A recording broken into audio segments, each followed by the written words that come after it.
सतनाम जी, सतनाम। जोगेश्वर पावे नहीं तो गुण कथन अपार, प्रेम भक्ति के कारण कहे रविदास जमा।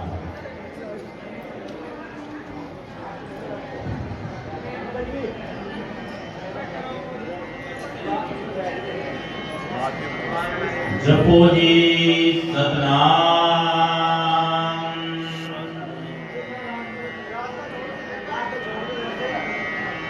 कहे रविदास अकथ कथा, बहुकाई करीजे, जैसा तू तैसा तू ही, क्या उपमा दीजे।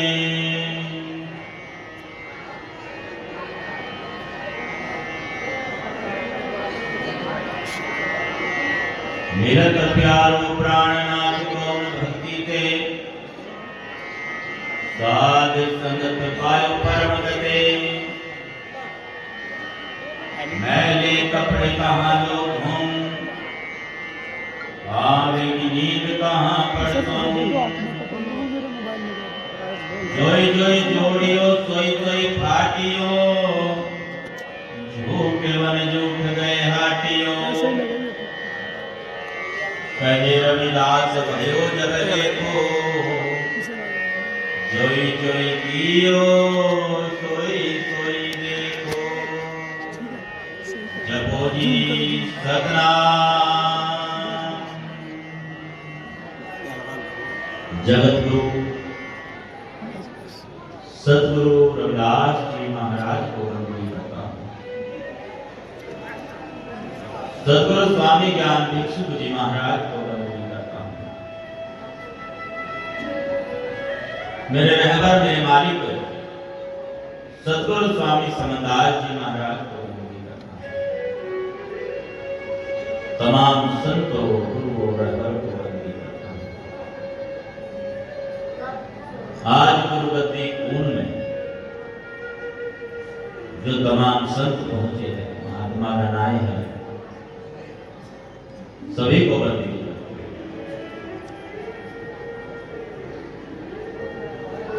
विश्वरतन बाबा साहेब डॉक्टर भीमराव अम्बेडकर को प्रणाम।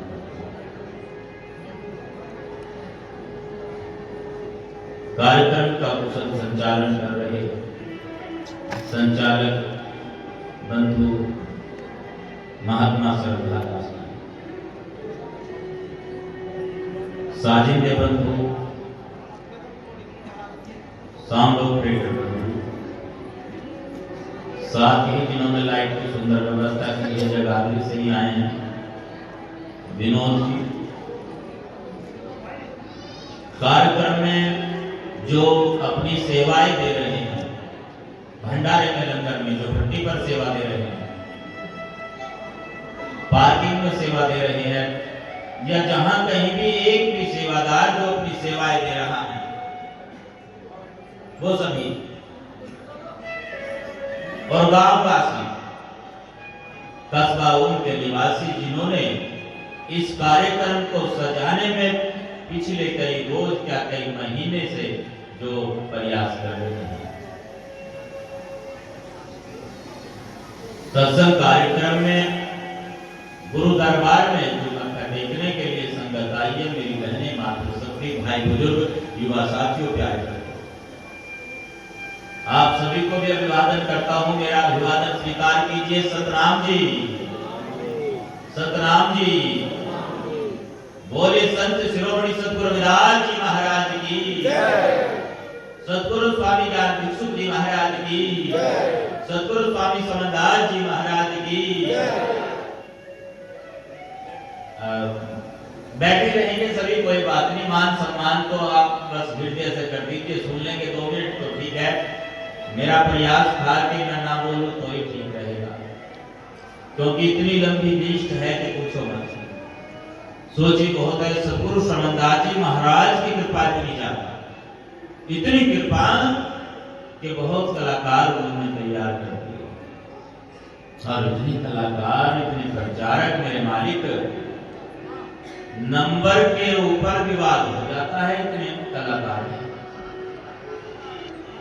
और संचालक यदि कोई बन जाए, बेचारा चाहे सीधा सादी हो, उस पर हाथ जुड़वा देते हैं। संचालक ने सोचा भाई अगली बार मैं ना बन जाऊंगा, क्योंकि सिफारिशों का दौर चलता है, क्या करें।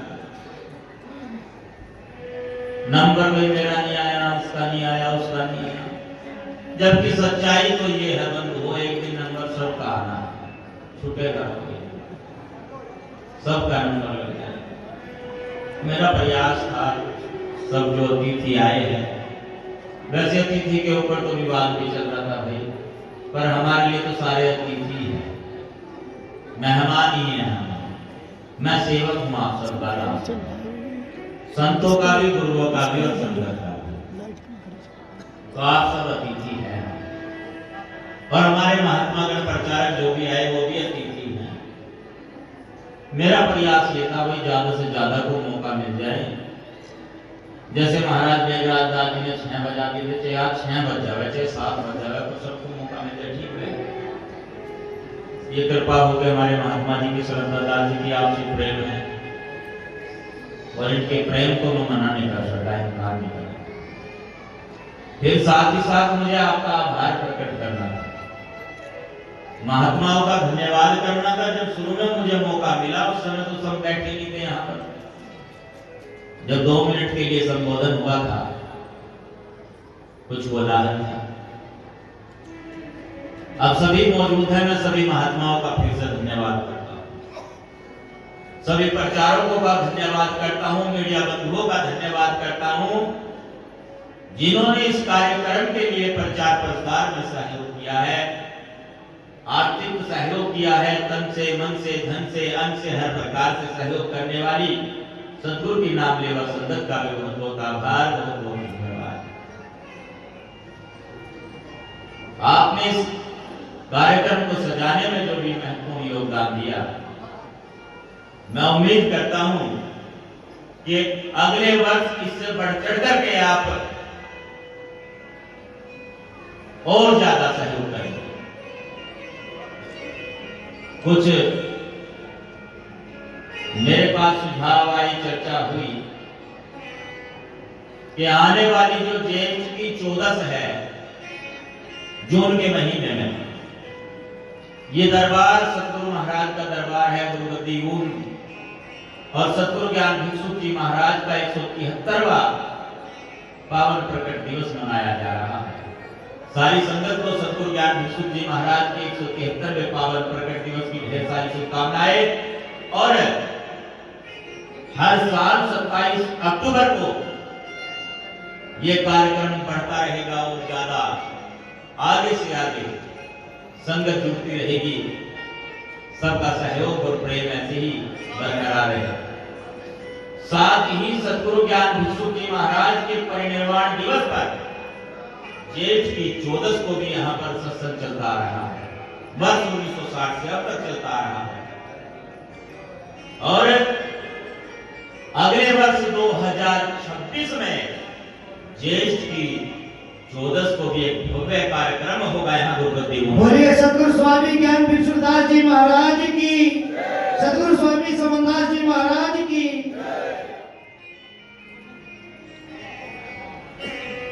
चल ही रहा है, हर वर्ष होता है। 27 अक्टूबर का तो तीसरा कार्यक्रम है, और जो ज्येष्ठ की 14 का कार्यक्रम है वो तो लगातार जो है 1960 से चल रहा है।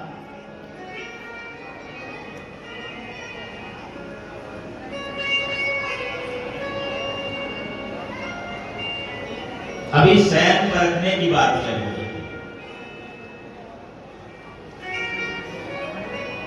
कि चेला तो समझा नहीं, सुआ परख गया शयन, यानी संकेत, इशारा। संतों की भाषा जो होती है संकेत की तो होती है।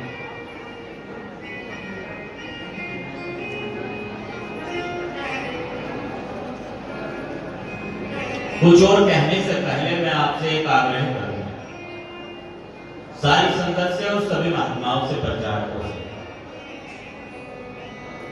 ये स्थान आप सबका है, इसे संभाले आप। यहां पर सबका हक अधिकार बराबर है और मैं आप सबको एक आश्वासन देता हूं, हमेशा आपका स्थान मेरे से ऊपर ही होगा। दिल से कह रहा हूं आपको ये बात। बोलिए सतगुरु स्वामी समनदास जी महाराज की। सारे महात्माओं का स्थान मेरे से ऊपर होगा। दूसरी बात, सभी महात्माओं और प्रचारकों की सूची मेरे पास है। जैसे ही गुरु महाराज का भव्य मंदिर बनकर के तैयार होगा, वो शिलालेख लिखा जाएगा कि सतगुरु स्वामी समनदास जी महाराज के जितने भी साधु हैं, क्या नाम है उनका, कहां से है वो, कहां सेवाएं दी है उन्होंने, जो शरीर पूरा कर चुके वो भी और जो अभी चोले में है उनका भी नाम, कोई भी छूटेगा नहीं उसमें से। ये मेरा पूरा प्रयास है। बोलिए सतगुरु स्वामी समनदास जी महाराज की। निष्पक्ष होकर के बिल्कुल, भले ही कोई मेरे से नाराज हो उसे भी नहीं छोड़ेंगे, नाम उसका भी लिखा जाएगा, क्योंकि ये सबका स्थान है, एक का किसी का नहीं है। सबकी सूची तैयार है।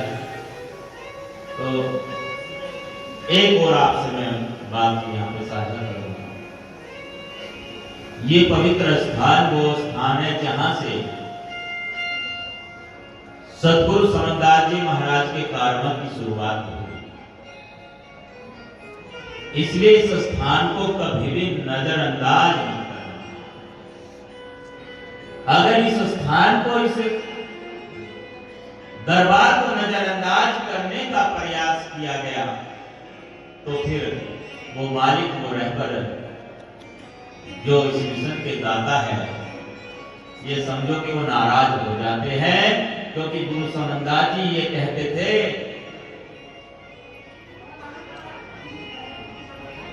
कि अभी हुक्म नहीं आया मेरे गुरु का। गुरु महाराज को सबसे आगे रखा, उन्होंने पहले रखा, प्राथमिकता दी है।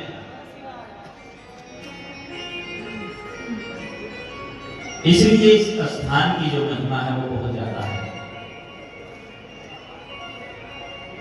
सतगुरु ज्ञान भिक्षुक जी महाराज का पावन दरबार, उनकी समाधि स्थल,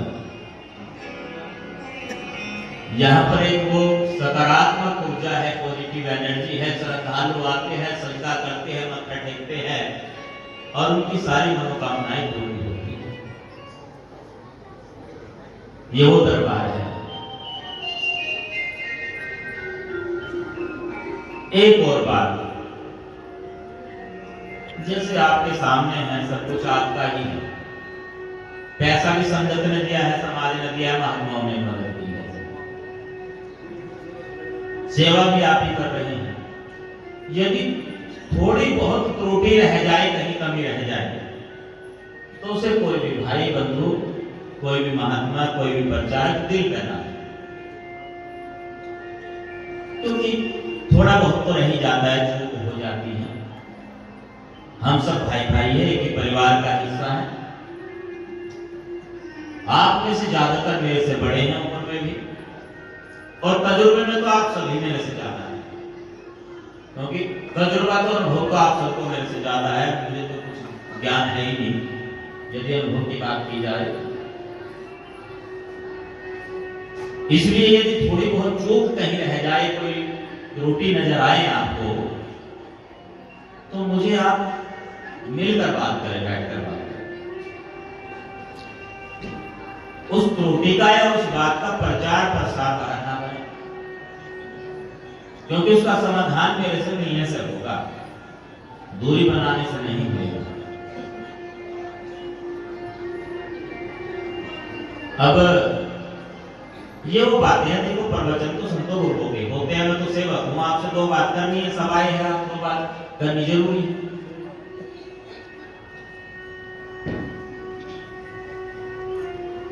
आपकी जो नाराजगी है वो नहीं होनी चाहिए। अगले वर्ष के कार्यक्रम की बात चल रही हो या किसी भी आश्रम पर कार्यक्रम की बात चल रही हो, किसी भी आश्रम पर, सभी आश्रम अपने हैं। किसी आश्रम से, किसी स्थान से घृणा मत करना और किसी साधु से भी घृणा मत करना। साधु साधु का आपस में चाहे ऐसा मैटर चल रहा हो, पर संगत उसमें इन्वॉल्व मत हो। वो आपस में भुगत लेंगे जो भी हो रहा होगा। आपस में प्रेम से रहिए। आप सभी साधुओं का सम्मान करें, सभी आश्रम पर आप वही सेवा भाव अपना रखें बराबर।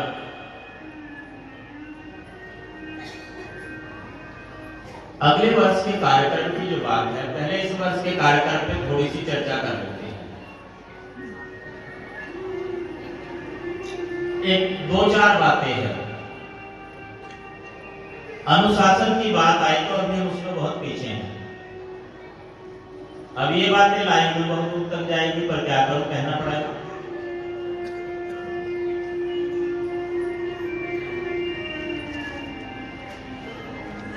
अगले वर्ष कार्यक्रम में दिखा दीजिए कि हाँ आप अनुशासित हो चुके हैं। बदलाव आना चाहिए। किसी भी आश्रम में कहीं भी सत्संग है तो बदलाव आप दिखाए। जैसे किसी को बुखार आ रहा है, सर्दी लगी है और वो दवाई में, तो उस दवा के लक्षण बाहर प्रकट होने लगते हैं। गर्मी लगेगी, पसीना आएगा। ऐसे ही जो नाम की दवाई है, नाम की दवाई के लक्षण भी तो बाहर प्रकट होने चाहिए या नहीं? इसलिए वो लक्षण प्रेम के रूप में प्रकट हो, वो विवाद के रूप में ना नजर आए। एक दूसरे के प्रति सबसे पहले तो विश्वास होना चाहिए। विश्वास और प्रेम। यदि विश्वास नहीं है तो प्रेम भी समझो नहीं है। मिलत प्यारो प्राणनाथ कौन भगति दे, साध संगत पायो करण। वो परमात्मा कौन सी भक्ति से प्राप्त हो सकता है?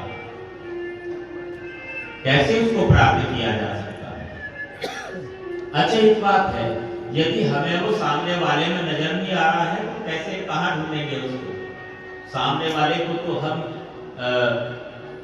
हीन दृष्टि से देख रहे हैं। सामने वाले को तो हम बहुत छोटा समझ रहे हैं। सामने वाले को तो हम अपने से कमजोर समझ रहे हैं। सामने वाले को तो हम घृणित समझ रहे हैं। तो फिर वो कैसे मिलेगा? एक महात्मा जी उपदेश कर रहे थे अपने चेलों को।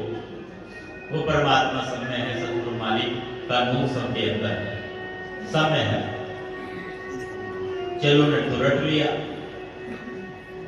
अगले दिन कहीं जाना था एक चेले को, और उधर से दो आदमी मिले। कहने लगे महात्मा जी इधर मत जाना। क्यों जी? एक हाथी है और वो पागल हो रखा है, इधर मत जाओ। चेले ने कहा हमारे गुरु का वचन है, उनका उपदेश है कि सब में वो परमात्मा का नूर है, वो मुझ में भी है और हाथी में भी है।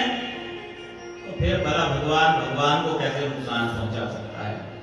इसी रास्ते से जाऊंगा। थोड़ी दूर आगे चला, दो औरतें मिली, वो लकड़ी लेकर के आ रही थी। उन्होंने कहा महात्मा जी कहां जा रहे हो? ये रास्ता पार करना है। उन्होंने कहा इधर एक हाथी पागल हो रखा है, आप उधर से ना जाएं। महात्मा जी कहने लगे मेरे गुरुजी ने मुझे उपदेश दिया है, उनके वचन कभी असत्य नहीं होते, कभी जो है वो झूठे नहीं होते हैं।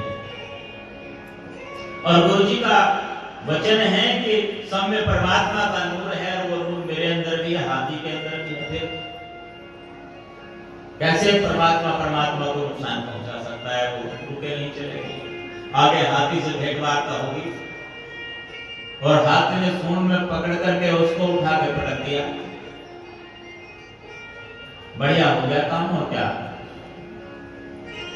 जब काम बहुत बढ़िया हो गया, जान मुश्किल से बची, कई फ्रैक्चर आ गए, जान तो बची है, और दूसरे चेलों को पता चला, वो उठा करके लेके आए। गुरु जी के पास आने के बाद कहने लगा, गुरु जी आप झूठे हो, आपका वचन भी झूठा है। गुरु महाराज ने कहा, क्या हुआ भाई? हुआ क्या? आपने कहा था कि सब में परमात्मा का नूर होता है, और फिर हाथी ने मुझे कैसे पटक दिया? हाथी में और मेरे में अंतर कैसे हुआ? महाराज कहने लगे, बेटा तुझे अपने अंदर मालिक वो परमात्मा भगवान नजर आ रहा था, और हाथी जो तेरे से काफी दूर था, उसके अंदर भी कोशिश की कि परमात्मा होगा, परंतु जो 4 व्यक्ति तुझे मिले थे, उनमें तुझे वो भगवान, वो परमात्मा नजर नहीं आया। तुझे उनके अंदर वो आवाज सुनाई नहीं दी। अपने अनुसार देखते हैं हम, अपने अनुसार हमने उसके स्वरूप को, उसके रूप को अपने सांचे में ढाल रखा है, जिससे लगाव है, उसमें हम उसका रूप देख रहे हैं, जिसके प्रति आपकी आस्था है, उसमें आप रूप देख रहे हैं। और फिर एक बात और भी तो है, वो जहां देखता है फर्क वहां से लेता है सर, फर्क में नहीं है। जब हृदय में घृणा, झूठ, कपट, छल आ गया, तो कहां पर वो विराजमान हुआ? मिलत प्यारो प्राणनाथ कौन भक्ति पे, साध संगत पायो परम गति। सबसे पहले तो संगत करनी होगी, और संगत की जब रंगत चढ़ेगी, वो पुराना रंग उतर जाएगा, वो मैल उतर जाएगा, जो जन जन का मैल चढ़ा हुआ है, तब जाकर ही तो चमक बढ़ेगी। धोखे से नहीं, चालाकी से नहीं, नफरत से नहीं, साध संगत बिन भाव न उपजे, भाव बिन भक्ति न होते। जो भक्ति भी होगी वो भाव से होगी, और भाव उपजेगा संगत से, और संगत से कौन सी संगत से? साधु संगत से, संतों की संगत से। इसलिए संतों की संगत जरूरी है।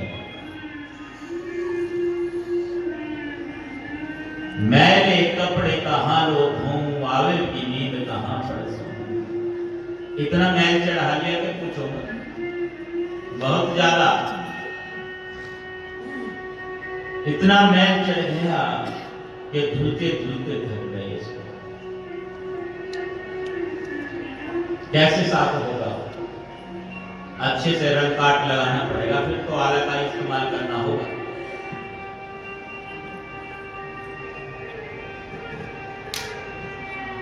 और नींद जो है वो भ्रम की नींद है, अविद्या ज्ञान की नींद है।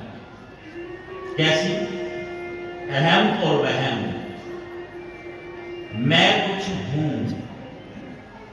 और मैं ही हूं, दूसरा नहीं, ये चल रहा है। तो इसकी वजह से फिर कैसे उससे मिलना होगा? ना ना, फिर तो नहीं मिल पाएगा।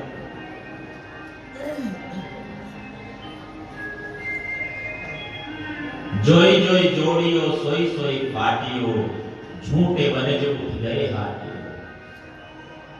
और ऐसे में क्या होता है? मक्खन लगाकर, झूठ बोलकर जिसको जोड़ा है, जैसे ही झूठ का पर्दा हटता है, वो सब पीछे हटने लग जाते हैं। झूठ के सभी व्यापारी एक दिन दुकान बंद करके चले जाते हैं।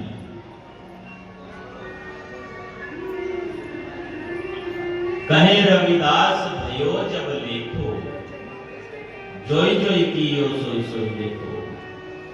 सतगुरु रविदास जी महाराज फरमाते हैं कि जब हिसाब किताब होता है ना, भयो जब लेखो, लेखा जोखा जब देखा जाता है, अंतिम समय है, जोई जोई कियो सोई सोई देखो। उस अंत समय में मनुष्य के द्वारा जितने भी इस जीव के द्वारा किए हुए कर्म होते हैं वो सब इसको नजर आने लगते हैं, इसकी आंखों के सामने एक फिल्म सी चलने लगती है और उस किए हुए कर्मों को याद करके इसकी आंखें फटी रह जाती हैं। आपने देखा होगा जब मृत्युशैया पर कोई जीव होता है, कोई मनुष्य होता है, तो उस समय उसकी आंखें खुली रहती हैं, जबान उठती नहीं है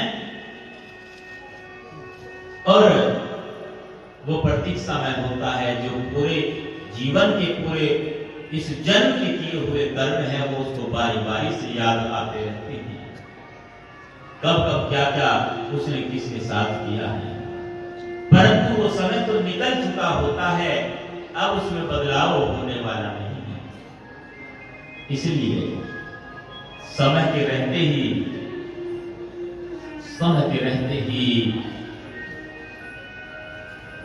इसमें सुधार कर दिया जाए।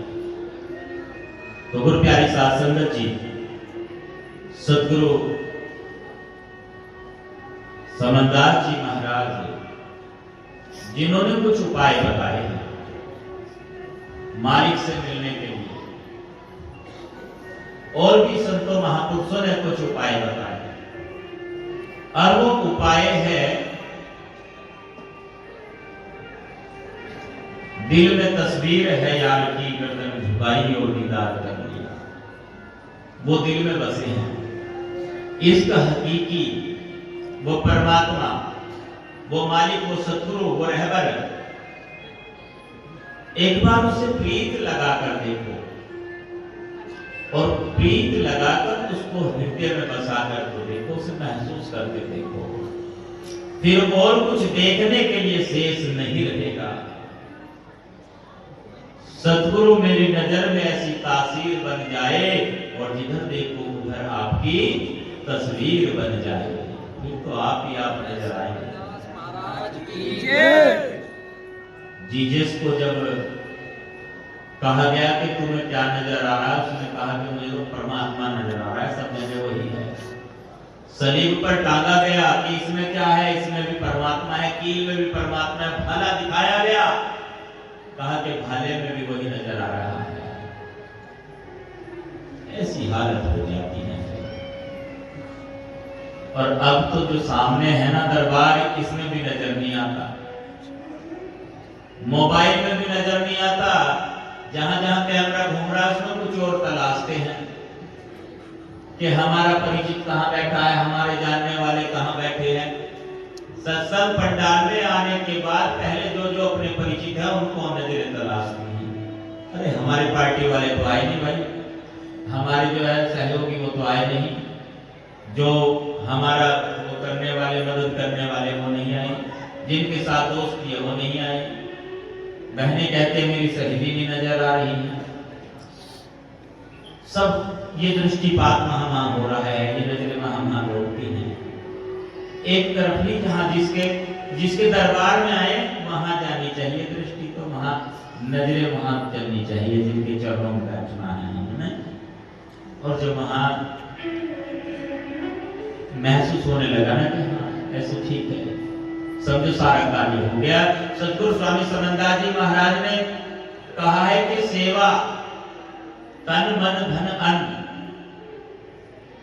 सिमरन और सत्संग, ये तीन बातें अपना लो, सारा काम सब काम बन जाएगा। गुरु प्यारी साध संगत जी,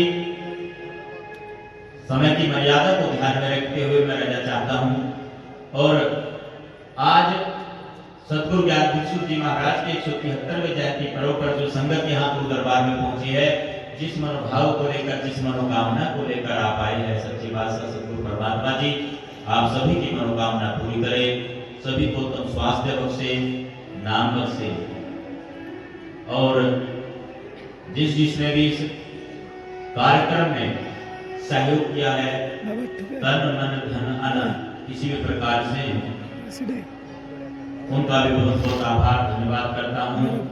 जय सतगुरु रविदास जी महाराज, जय सतगुरु ज्ञान भिक्षु जी महाराज, जय सतगुरु श्रवणदास जी महाराज। सतनाम सतनाम सतनाम जी। बोलिए जगतगुरु सतगुरु दास जी महाराज की, सतगुरु स्वामी ज्ञान भिक्षुदास जी महाराज की, सतगुरु स्वामी समदास जी महाराज की। तो प्यारी साध संगत जी, हर महीने की 27 तारीख दिन में दुर्गति में सत्संग फरमाया जाता है। तो महीने के कार्यक्रम में भी आप शामिल होइएगा, जो भी नजदीकी है या जिनको भी समय मिले। हर महीने की 27 तारीख को दिन में सतनाम